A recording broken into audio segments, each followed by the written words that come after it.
Welcome. I'm Don Kraus, the President and CEO of GlobalSolutions.org, and welcome to this webinar on a very, very important topic, ending violence against women. Thank you all for taking some time out of your Saturday to learn more about this very, very important issue. I'm just very pleased that you can be here and join us today. And we'll have an opportunity to have a good conversation about this and to learn a lot about it. On our agenda today,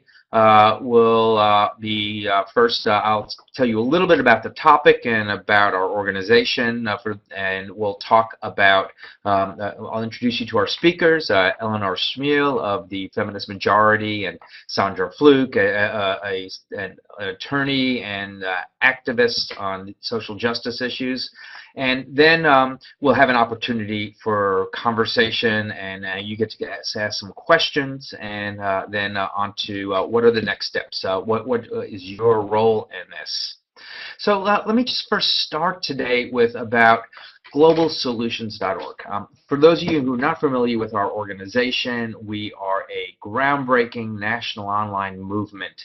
And what holds us together is some shared values that we all share, and what we work towards is a more cooperative and responsible U.S. role in the world. You know, there's many, many different issues, and the greatest challenges facing humanity today, including human rights, women's rights, nuclear proliferation, international environmental degradation, sustainability, global poverty, mass atrocities, and more. You know, these are global problems which one nation, no matter how powerful, cannot resolve on their own. It takes international cooperation. It's essential for building a better and safer future for nations to be able to work together. And there's so many of us that are passionate about these different issues, and most of us actually, we pick a few that we could really make a difference on. But really, what holds us together as a community is our shared values. We believe that international cooperation is essential, and global citizenship, support for the rule of law, sustainability, shared prosperity, democratic accountability. You know, we want a fair deal wherever we live in the world, that we have a common set of rules and laws and norms, that we work together, and it's these shared values that hold us together. And what the GlobalSolutions.org community is about is really bringing us together so we can be empowered to make a difference at those critical tipping point moments where all of our voices speaking together will make a difference. And today, we're talking about ending violence against women, and this is really, it's at a critical time. The Violence Against Women Act will be voted on in the Senate on Monday. We have a historic number of women senators in Congress right now, and so it's an opportunity to come forward on some critical legislation that we'll talk about.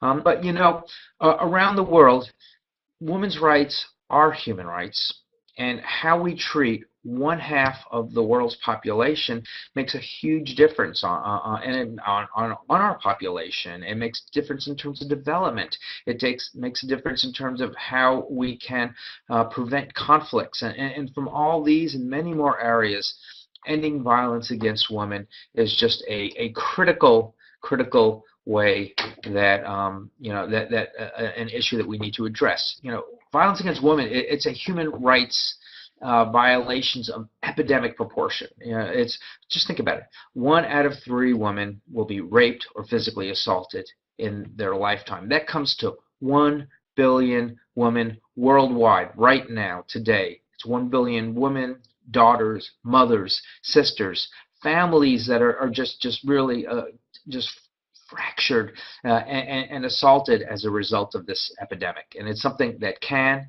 and we must stop. Here in the U.S., every 2 minutes a woman is sexually assaulted. Every 9 seconds a woman in the U.S. is beaten. In other words, while I'm sitting here talking to you, this has already happened. Women ages 15 to 45 are more likely to die from male violence than from cancer, malaria, traffic accidents, and war combined. We'll talk about these more later on in today's webinar, but I just really wanted to frame this for you because we're here today to end the greatest human rights travesty of our time. And we are so fortunate that we have some wonderful speakers with us, and we're going to talk about some specific tools that we have to end violence against women.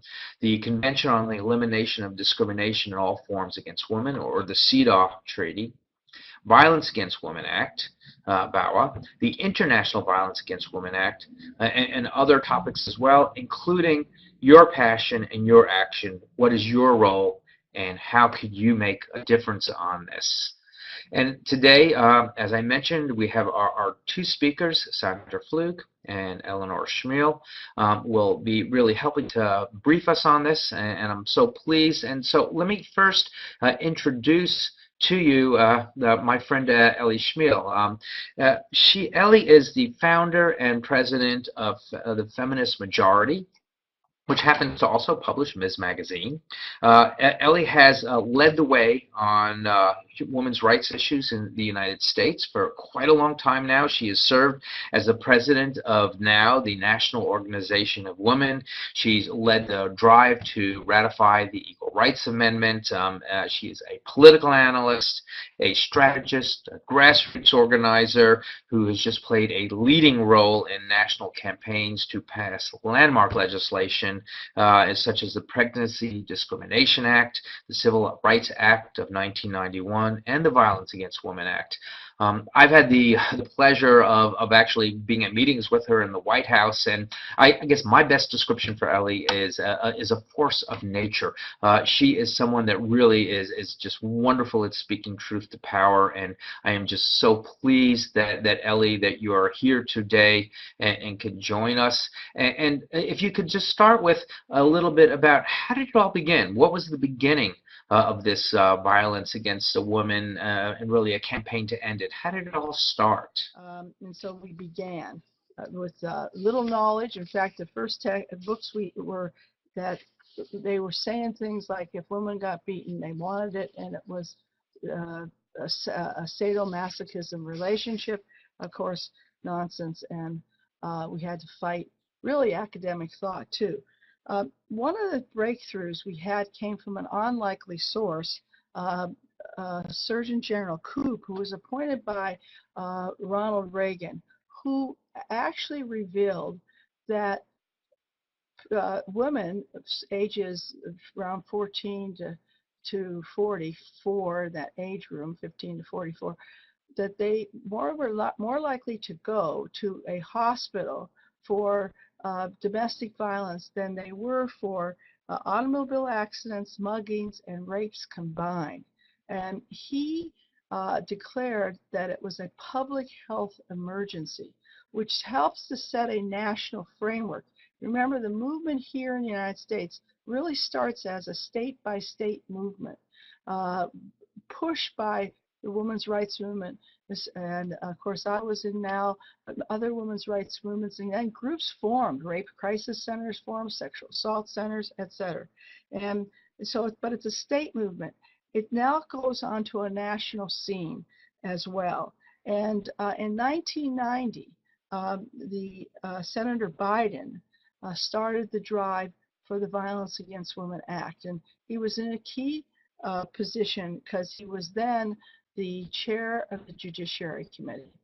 That drive I was lucky enough to participate in. And it took us 4 years to get through. And we finally passed the Violence Against Women Act in 1994. And what it does is it says it's a crime nationwide, no longer just state by state. And it starts to release significant resources to combat, which was believed to be and is a nationwide public health emergency.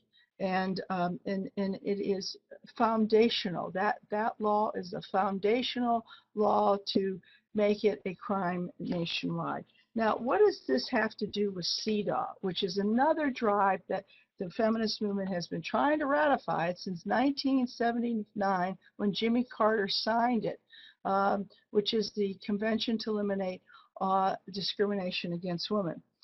And one of the tie-ins is that CEDAW is a tool to declare essentially a Bill of Rights for women and a foundation worldwide that women should not be discriminated against. And it works hand in hand with another declaration on the elimination of violence against women. By the way, I'm wondering if the slides are turning. I think they are. For some reason, I can't see them. Anyway, it works closely with the declaration that was passed at the UN in 1994. So now you have an international declaration that one, women should have equal rights, and two, that that violence against women is a crime and should be ended and is not culturally based. And now, the UN, we, United States, have still not ratified the CEDAW, which is terrible, and we should ratify it. It would give more strength to the fight to end violence against women worldwide. And there actually is a committee in CEDAW that's located in New York that monitors compliance, and 186 nations have ratified CEDAW, and only one of the major groups, major nations, United States, has not ratified it. It's just unbelievable.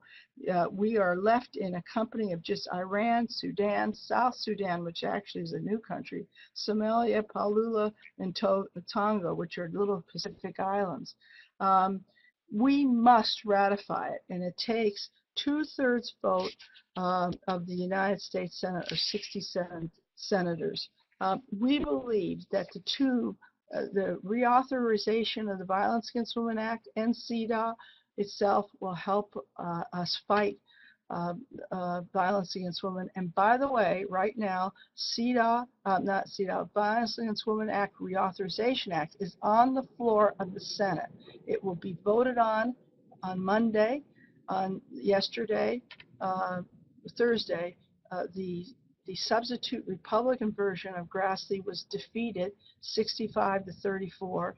We're into a fight, but we intend to pass it in the Senate. Then it goes to the House.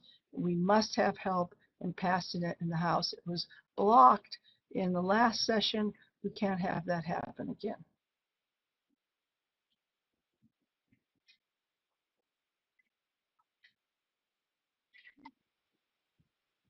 Well, thank you very, very much, Ellie.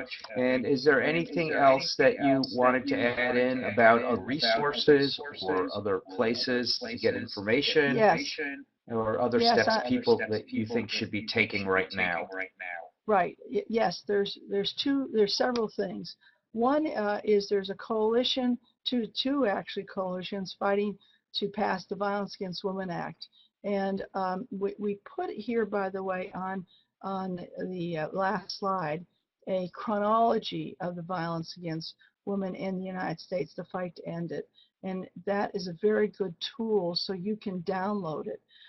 But right now, to join the fight, you can go on the websites of NOW or the Feminist Majority Foundation or the YWCA, or a huge host of groups who are participating in the fight to ratify it. And if you want and if you don't see it on a website, just email me and I'll make sure that our staff gets you onto the various groups that are coordinating a grassroots. Let your senators know and your representatives know that you want the Reauthorization Act passed now, the Senate version, which is S47.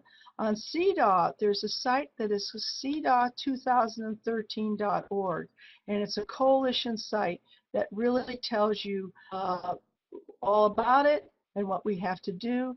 We are working for 67 votes. We would like to pass it in the next in this session of the Senate. We should not. It's a disgrace that we have not. And for the United States to really resume their leadership on women's rights, it must be passed. So Those are the two things immediately. The immediate is the passage of the Violence Against Women Act, or the reauthorization. Senate on Monday, we hope. We might be delayed with more Republican amendments, but we hope that we will pass it very soon. We do have enough votes to break any kind of filibuster. And by the way, we now have bipartisan support. We have 62 co-sponsors. We got 65 votes to defeat the substitute motion. And so we look in good shape in the Senate, but we will need a lot of help in the House. We think we will pass it, and we will pass it in a bipartisan fashion.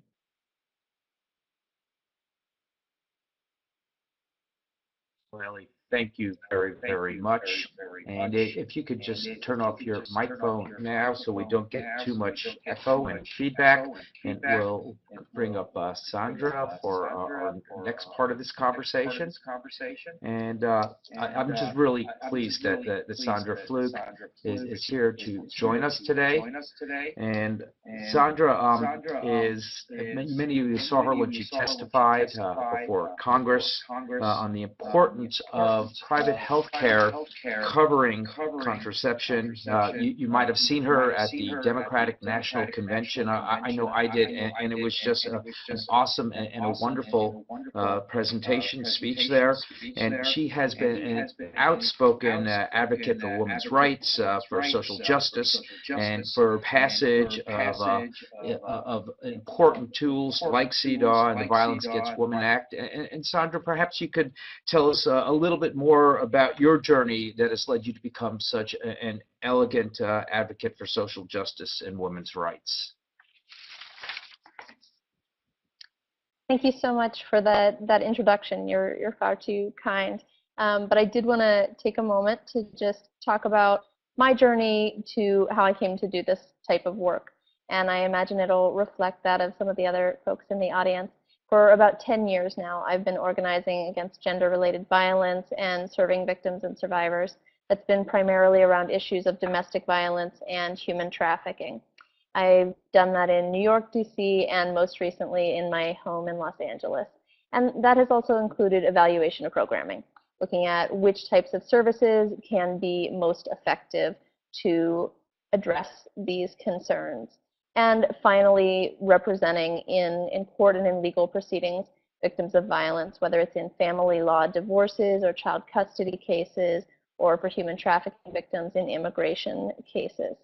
And finally, legislative advocacy, working on CEDAW that Ellie spoke about and was mentioned, and the Violence Against Women Act, as well as state legislation like safe harbor bills to ensure that teen victims of human trafficking, of sex trafficking, are not prosecuted, but instead are treated as victims, and working on bills to make sure that all victims of violence have access to restraining orders and protective orders. And that's also included international work in places like Kenya, doing human rights fact-finding on domestic traffickers who are working as domestic workers in that country.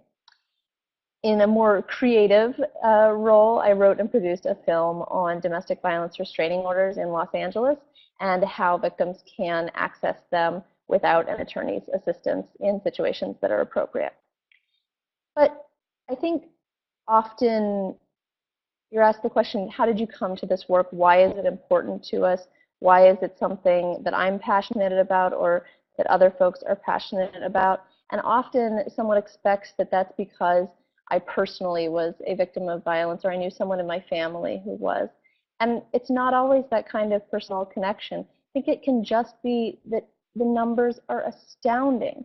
Looking at the prevalence of gender-related violence in our country and around the world, and I've put up some of those statistics that we saw earlier, this is astounding. This is an absolute public health crisis as well as a human rights crisis.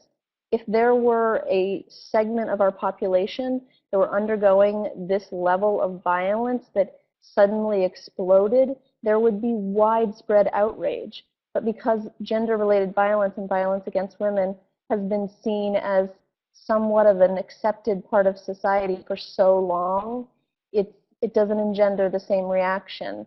And I think when you take a look at these numbers and really think about what they mean, that every 9 seconds, in our country a woman is being physically beaten, that's astounding, and that warrants a major response from our government and from each of us as citizens in our society who care about our sisters. But, you know, this really fits into a global spectrum of gender-related violence and violence against women. And there, yes, are varying degrees of severity in terms of which countries have which levels of violence, and there's a cultural context to what the violence looks like, whether it's an honor killing or an act or female genital mutilation, or if it's the rates of sexual assault in the US military. It looks different in different contexts, but it's all connected in a global spectrum. It all has similar roots in the way we view women and the level of respect that we have for women in our culture and in women's empowerment, our access to education and employment. Because when we don't have access to education and employment and health care and those types of civil liberties, really, that limits our ability to cope with the violence. And so because it's intimately connected across a spectrum, it's a global fight to address it as well. It has to be a unified effort to end gender-related violence. That's the only way it will be successful, because we live in a global, interconnected world where people and cultures cross borders, and we see incidents of things like female genital mutilation occasionally being reported even in the US. This has to be a global effort to change the attitudes that allow gender-related violence to continue, and to make sure that worldwide all women are protected from this type of physical and emotional abuse as well. The World Health Organization actually gives us a blueprint for how we can do that across cultures, and they recommend a number of bullet points: strengthening the national commitment to fighting these problems and to action on a government scale, promoting prevention, involving the education sector, where we can really reach young boys and young girls to talk about what healthy relationships should look like and what to do if you're in a situation like this. Strengthening the health sector response is one of the primary areas that we can find victims and identify them and make sure that they have access to the services that they need, and supporting women who are in these situations and getting them those services. Also, certainly sensitizing the criminal justice system. It was one of the big barriers that we had in the US, was police response being inadequate, and the Violence Against Women Act created a revolution in training of our police and how to respond. And finally, supporting research and collaboration so that we can think about what are the new and innovative steps to address. And in this global fight, the US really have a unique role, and I think a responsibility, as every country does, to try to lead in this fight. And there's some things that we've been doing well, but there are other things that we need to step up on and really come to the lead. So as Ellie mentioned, there's the Violence Against Women Act. It's going to be voted on in the Senate on Monday, hopefully, and then it's moving to the House, and that's really where everyone to be making their voices heard about how important that bill is. One of the most recent developments is that the TVPRA, the Trafficking Victims Protection Reauthorization Act, is potentially going to be combined with the Violence Against Women Act in the Senate, and that would help to get that bill moving quickly. So I wanted to take a moment to say what that bill is about. Hopefully folks are familiar with the concept of human trafficking, both sex trafficking and labor trafficking. The idea is that force, fraud, or coercion is used to force an individual to work against their will, either as in sex work or in other types of labor. And the TVPRA is a bill like the Violence Against Women Act that has been reauthorized time and again over the years in a bipartisan fashion, which similarly it encountered some difficulty in the most recent Congress. But there's a lot of optimism that we can get it going again as well. And it's really divided into three areas: prevention, prosecution, and protection. So preventing human trafficking, The protection is about offering services to victims and then making sure that we are criminal prosecuting those who traffic folks into our country and who traffic young girls frequently within our own country from state to state. And on the international level, the TVPRA really helps the U.S. to monitor what other countries are doing to address this concern and help to hold them accountable. It creates a tiered list within the State Department of how well various countries are addressing human trafficking. And the State Department has actually been doing an amazing job, especially under recently retired, I guess is the word, recently retired Secretary Hillary Clinton. She really prioritized the State Department's role in this effort and made sure that addressing concerns of women and girls in education and employment and in violence was a big part of all of our diplomatic efforts. And it's fantastic to see that President Obama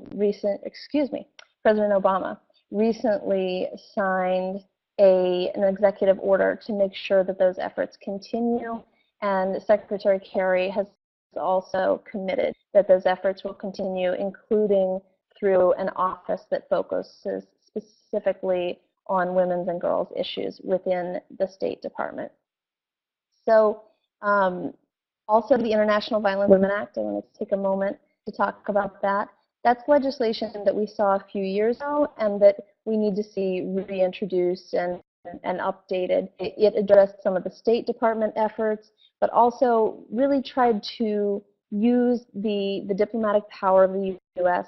to have an impact worldwide. And I just want to go through what some of the important provisions were there. It was a comprehensive 5-year strategy targeting 5 countries where the violence can be most severe.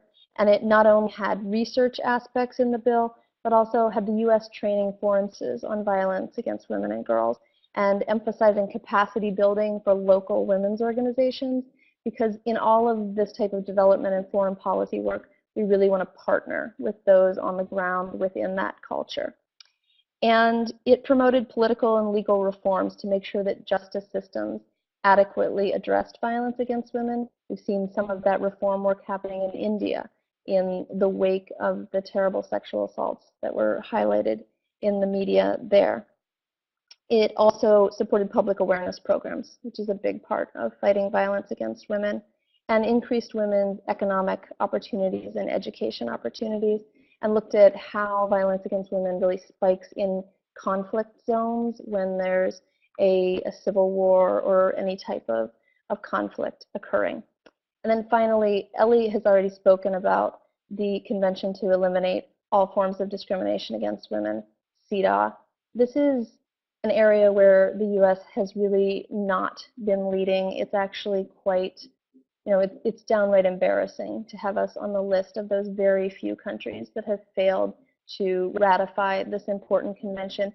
And it has consequences that we haven't done so. I was told of a hearing in Afghanistan where a women's activist was testifying about the importance of sticking to the CEDAW protocol, which their country has ratified, and making sure that they were living up to their international obligations. And a male member of the tribunal, a government official, actually responded to her by saying, "Why should we take that seriously? The United States hasn't ratified it." And that's the kind of impact that the U.S. has, given our global reputation. For us to stand back and not prioritize a convention like CEDAW sends a message to the rest of the world about how seriously we take that type of commitment, unfortunately. So Secretary Kerry has said that it will be a priority for him to try to have it ratified, and it's really important that we get there after such a long delay. And the way we are going to make progress on these fights is for all of us to be speaking out about them. So for the Trafficking Victims Protection Reauthorization Act, I've included a website here for I'd say the leading national coalition. It's really important that you speak out on this actually this weekend, because that vote's coming up in the Senate. We want to get that combined with VAWA, get that through the Senate so that it can then we can get to the fight in the House and make progress there. There's also a website here for CEDAW where you can write to your senators about the importance of ratifying CEDAW. And there are other ways, other than just talking about legislation in particular. That's my passion as a lawyer, but there are important ways that folks who are far more artistic and much better dancers than I can really make an impact. And one of those is 1 Billion Rising, which is coming up on Valentine's Day. And there are going to be events across the country and across the world. This is organized by Eve Ensler's initiative. And the thinking is to really have it be visible how many people are concerned about violence against women and how many people are ready to take action against it by having dancing events and all kinds of visibility efforts. There's also ways that you can give to funds of organizations that are doing important work. I'll not endorse anyone in particular on this call, but there are a lot of groups doing really great work out there. And so many other creative ways that I believe we're going to get to here in a minute. So I'll turn that over to Dawn to talk with us about how else we can become involved. And I look forward to talking with you during the Q&A. Well, thank you very, very much, Sandra. And so we're going to go into some question and answer time. So once again, if you just want to put your question into the chat box, then either Sandra or Ellie or I will be able to answer them. And actually, Ellie and Sandra, if you want to join me, turn on your cameras and your mics, and we'll all share these questions. And actually, Sandra, the first question is for you from actually a couple of people, from Barb and from Kathy, which is your film available to the public, and what's the name of it, and who produced that you wrote and produced? It is available. It's online, and you can just find it by Googling Los Angeles Domestic Violence Restraining Order film. That should get you there. I'll warn you that it's a very technical piece, really designed to speak to victims and survivors. It's not up for any Academy Awards. Although if you are looking for Academy Award activism films, you really need to see The Invisible War, which is about the scourge, really, of sexual assault in the U.S. military and how much progress we need to make to honor those men and women who are willing to fight for us. Great. And if you could send me the links to both of those, and I'll make sure they go up on the page where we'll also put the video from today's conversation. And Great, will do. Brian wanted to know, and Ellie, maybe you could join us on this as well, is what reasons do politicians give for not passing CEDAW? It's been so long, but what are the reasons behind it? And I don't see Ellie jumping in yet. So, Sandra, do you want to give it a crack? I certainly have been around the block on this as well. There are a few reasons. Some of our senators have an opposition to all United Nations treaties, and it's important to know that the U.S. has ratified several similar treaties on concerns like racial discrimination. So there is precedent for the U.S. having this type of role in international law, but it's always done in a way that makes sure that U.S. sovereignty is not impacted. And so that's really important for everyone to understand. There have also historically been concerns about abortion rights language within the treaty. However, it's frequently discussed that there would be what's called a RUD, a reservation understanding and declaration attached to the treaty, that it wouldn't change U.S. abortion law. So there are a few concerns raised, but in my opinion, we can address all of them in a way that that really addresses the concerns. Thanks. And I think one of the important things to understand is that if treaties can be very difficult to take 67 votes, and if our lawmakers don't hear from us, then they're not going to care about it. We got to make them do it. And Ellie, you might want to weigh in on this one as well in terms of why have we not passed CEDAW yet? I'm having a little technical problems. I'm sorry. Can you hear me? Because it's very faint over here. Mm-hmm. Yep. You can hear? Could you repeat, Don? I can. Yes, we hear you. Go Something ahead. has happened to my facility. Okay. Well, if we were talking about why CEDAW has not passed yet. Okay, the major reason CEDAW hasn't passed, there's several reasons, but one of the major reasons is in 1979, of course, Reagan comes in 1980, and all action stops. It was signed by Carter. And then the tragedy occurs, even is compounded, when the Republicans take control of the Senate, and Helms, Jesse Helms, is the chair of the Foreign Relations Committee. And he sits on it. In fact, he says it'll pass over his dead body. Of course, he's now deceased. And so basically, more time is lost. The only foreign relations chair who's had hearings on it was Senator Biden when he becomes chair of the Senate Foreign Policy Committee. But no sooner does he have hearings, and the Democrats lose control of the majority again in the Senate. And again, it's stopped. So part of this has been that there is a partisan problem. The Republicans who have been hostile, especially of the Jesse Helms ilk, it's not all Republicans, to the UN. They don't want us to pass any treaty of the United Nations. That's one of our problems. Another problem is that there has been either we lose the presidency or we've lost the Senate. When I say we, the forces who are pro-CEDAW have either lost the presidency or the Senate, or sometimes both. And so that's another problem. A big problem, too, is the opposition that doesn't use the UN and they don't want to be international excuse, use the excuse of abortion and family planning.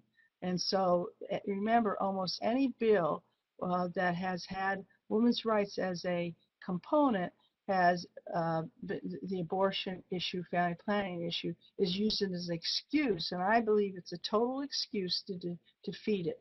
One of the things I think it's very interesting is that reservations had been put on, this is way back, on CEDAW's ability to help employment laws, especially equal pay laws, and CEDAW's provisions that deal with child care and the provision of child care.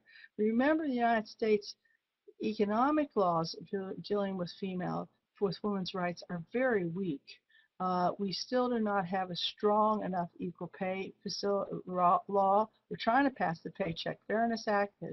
Remember, Romney didn't even say he was for it or against it, but we've had much opposition in that area. And child care, we haven't had a serious child care bill introduced in this country since 1971, when I say a greater provision for child care services. So that's why I say I believe sometimes the abortion family planning is used as an excuse for anything that would strengthen the economic rights of women. And I believe that CEDAW does this. And then, of course, it's the violence issue. Why are we having trouble on passing the reauthorization?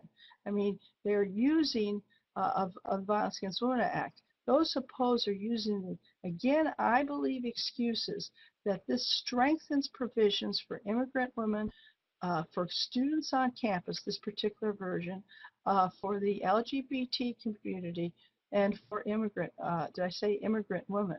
And so, but I personally believe there has been a right-wing opposition to advancing women's rights.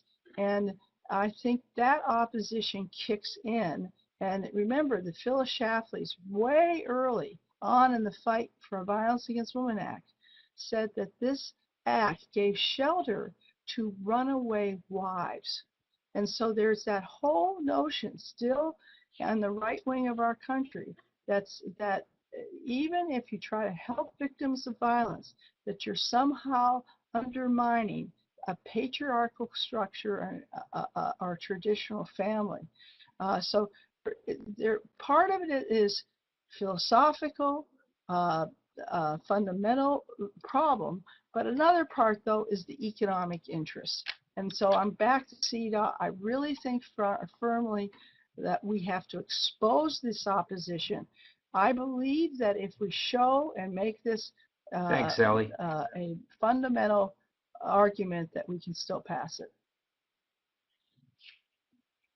Okay, and we had some questions regarding both why are Native American women and other groups singled out regarding CEDAW, and does CEDAW include protections for LGBT women? Sandra, could you answer those? Sure. I think the question regarding Native American women may have been referring to the Violence Against Women Act, the legislation that's up in the Senate right now. And in that bill, as in all of our laws, Native American women are treated similarly to other women, but there are some specific provisions for addressing concerns on reservations, on tribal lands within the United States. And that's because of a problem that we have right now. These communities have astronomical rates of sexual assault, especially of domestic violence as well. And part of the reason for that is that there's really a culture of impunity. Those frequently male perpetrators who do not live on that land or are not part of that community, who are coming from other parts of the United States, realize they can go onto tribal land and commit these types of crimes without consequence, because the tribal community does not have the legal authorization to be able to prosecute those offenders. Instead, it's left to another type of federal court that is not the appropriate one for handling these types of cases, and so the cases aren't happening. So the Violence Against Women Act remedies this problem by giving those the legal authority to prosecute these offenders, but it also ensures that the constitutional rights of all defendants are protected, as they should be everywhere in our country. So that's why there's a special provision for Native American women and Native women, because it's a unique problem that we have right now. And then on CEDAW has actually been applied to address the concerns specifically of LGBTQI identified women as well, and to make sure that they have equal rights within the countries that have ratified it. Thanks. Alice, I just had a comment about speaking about treaties, that the Arms Trade Treaty will be coming up at negotiations in March at the UN, something that we'll be working on and you'll be hearing from us about. But she was just noting in this how so often women and children are the victims of this trade in weapons to countries that are violating human rights. So these issues are just also interconnected. Another question that we had from Genevieve Marcus was, why don't all women's organizations just get together and put out a single message that every legislator that votes against Violence Against Women Act will be targeted for defeat in the next election? Well, what's stopping that from happening? Well, nothing's stopping it from happening. In fact, as you know, the Women's Rights Movement has a very vigorous election strategies too, and the gender gap was very, very strong in the last election. I think it will grow, and violence against women was an issue in this last election because, again, the Republican nominee refused to take a position on the Violence Against Women Act, and so I believe that is the reason that we now have 62 co-sponsors, and we just won by 65 in defeating the substitute motion. I believe that they know this is an election issue, and I believe when it passes, we will have more than 65. I think we'll have, one of the things is that although we know we can pass it in the Senate, we want as big a vote possible, because we want to send a message to the House. They can't play any more games with this. They can't have it both ways. They can't say they're for ending violence against women and holding up the passage of the Violence Against Women Act. So it is definitely, Don, going to be an electoral issue if it doesn't pass. But I hope it will pass, and that will pass with a big margin. And I really hope that everybody on this um, webinar make sure that you use all the influence you can with all the groups you belong to, so that we have more and more mail going in, more and more phone calls, more and more calls to the representatives and senators to make this a big vote.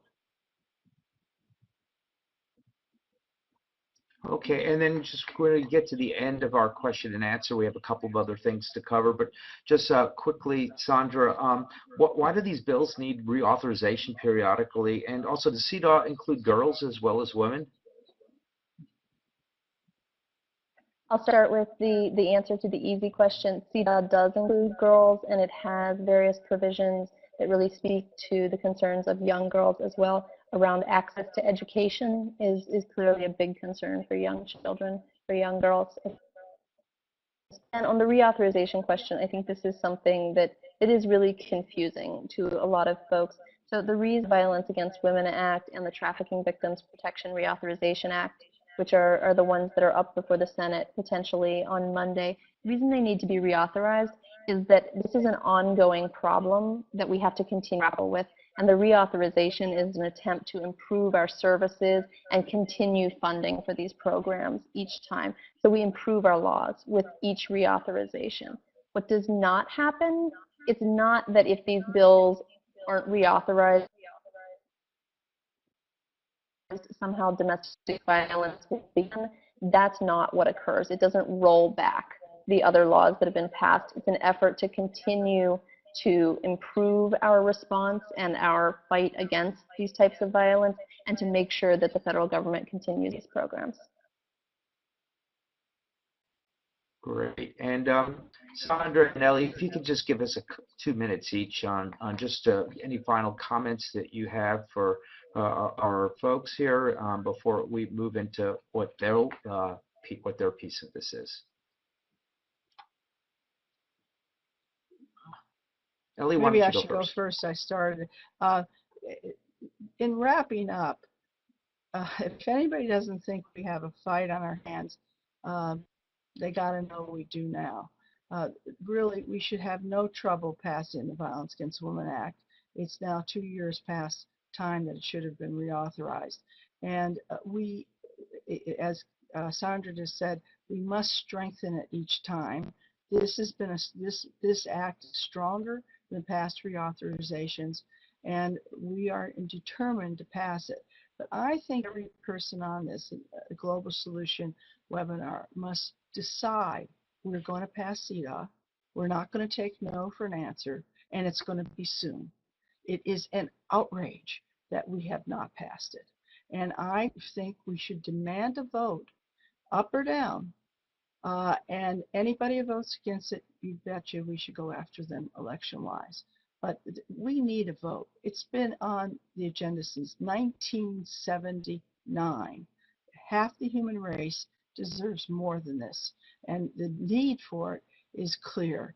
From what's happened to Malala in Pakistan, girls are still not given equal educational opportunities all over the world. The United States must get its act together and must ratify CEDAW.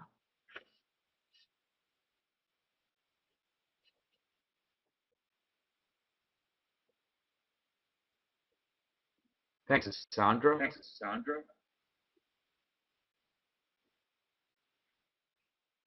I agree entirely. I suppose what I just when you reach out to your legislators, they do listen, and they do hear you, especially those of you who live in areas that may have more conservative members of the legislature that aren't immediately inclined to support these bills. And if you don't live in one of those areas, call your friends and family who do. On VAWA in the House are really going to be an effort, a fight, and we're going to need everyone. And you have to ask yourself, am I willing to do something as small as make a phone call or write a letter to help protect someone's life? And I know that all of us answer yes to that, but we really have to do it because it does make a difference.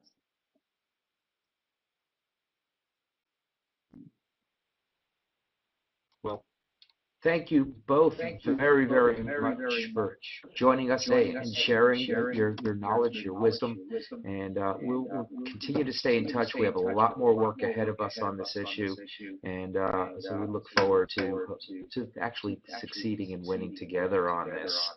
And so now I just want to talk a little bit about what's next. And as Sandra had mentioned earlier, and Ellie and Sandra, if you could at least close off your audio, I think we're getting some echo here. So on this coming Thursday, Valentine's Day, we are having Billion Rising rallies, and they're happening all over the world, and they're happening around the United States. And so one of the first things that you could do is find a rally near you or start one. You don't need a lot of people, 2, 3 people. That's a rally if that's what you have. But they're all over the country. If you go to 1billionrising.org, is the first step that we all could really make a statement that we're demanding an end to the violence against women. And on the globalsolutions.org website, if you go to globalsolutions.org/endviolence, we have a toolkit for you. And in the toolkit, there are stickers that you can print out and wear at these rallies.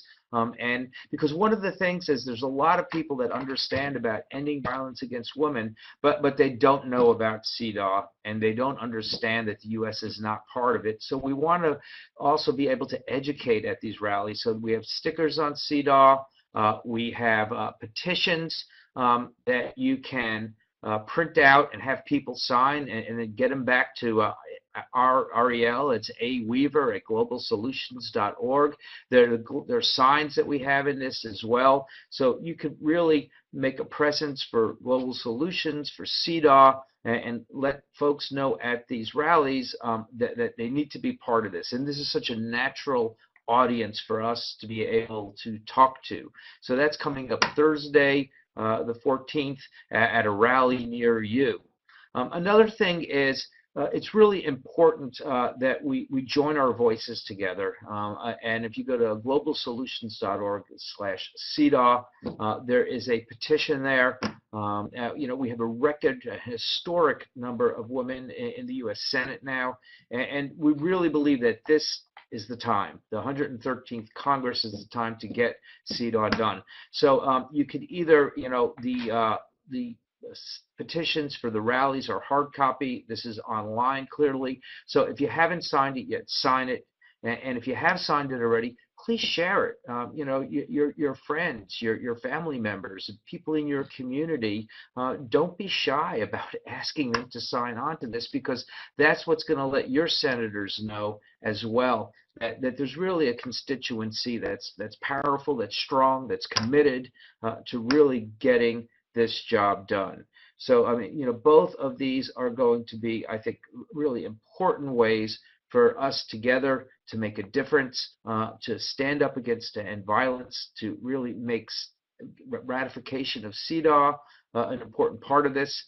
And clearly, you know, with this vote coming up at the Senate tomorrow on the Violence Against Women Act, call your senators. Even, you know, even if you think, you know, gosh, you know, I live in California and Barbara Boxer, of course, is wonderful on these things. I don't have to worry about it. Well, you know, there's probably going to be a lot of people calling on the other side as well. So even if you don't think that they're going to oppose it, let them know that you support their support. It makes a difference for them as well. So that's what we have coming up over here. And once again, let me give you Ariel's email as well. It's aweaver, AWEAVER, at globalsolutions.org. If you have any questions, just pop her a note, and she'll be more than happy to help you out with this. She's just incredibly passionate about this issue. So, and we're pleased that she's here to work with us on this. So those are our immediate steps for right now. And for those of you who are in the Washington, D.C. area, you could join myself and our staff at Farragut Square for a global, for a 1 Billion Rising rally on Thursday as well. That's going to be my Valentine's gift to my wife and my daughter, to really try to make a difference on this for them and for women worldwide. So I just want to say thank you once again for joining us today and for being on this. And So, we have a couple of minutes left here, which is rather amazing. So, I see one other question that I have over here is in terms of from Tom Hastings, who wanted to know, will increasing the number of women in the Senate and House help pass violence against women in CEDAW? And I'd say absolutely. Yep. And Sandra, Ellie, I see you're back with me here. Did you have anything else you wanted to add in at the last few minutes here? Absolutely. Yeah, I think that having an increased number of women in elected office does make an impact on this kind of vote, but we have to make sure that all of our elected officials, female or male, know that this is important. It shouldn't be that violence against women is only something that female legislators address or that women voters care about. We all should care about these concerns, and every legislator should be voting accordingly. And I think that no one can forget the gender gap, so I think that basically all political leaders certainly know that women care deeply about these issues, and we're more than half of the voting population now. We're 53% of it. So yes, and I personally think we just got to get good and mad about some of this. We shouldn't be begging for our rights, not in 2013, and we must pass CEDAW and reauthorize the Violence Against Women Act and much more. So I just think we can't take no for an answer. I want it to be done in this session, both of them. Great. And Jamie Shapiro has said we need to make it easier to show our support, to let Congress know on Facebook and other social networking media. And you're clearly going to be getting more from us on that. So if you haven't liked us on Facebook yet, please do. And we will be actually trying to have efforts as these issues come to the fore, where we'll be tweeting at and on working on Facebook to get this message across as well. So that's absolutely a good way to go. Okay, and Donna wanted to know what time at Farragut Square on Thursday from 12 to 2 p.m. we'll be there. Thanks all. We're done for the day. One last thing, if you want to take a few minutes to fill out a survey at globalsolutions.org/survey. Let us know. We want to know how best to communicate with you, what issues you care about the most, what are the priorities. Globalsolutions.org is a movement where our members really lead the way in terms of what are we working on. So let us know what's the best way to work with you, and how can we serve you better. Thanks so much for joining us today, and Ellie and Sandra, thank you so much for taking the time out of a Saturday to join us here. It's been a pleasure, and we'll look forward to speaking with you again in the future. Thanks, everyone. Thank you.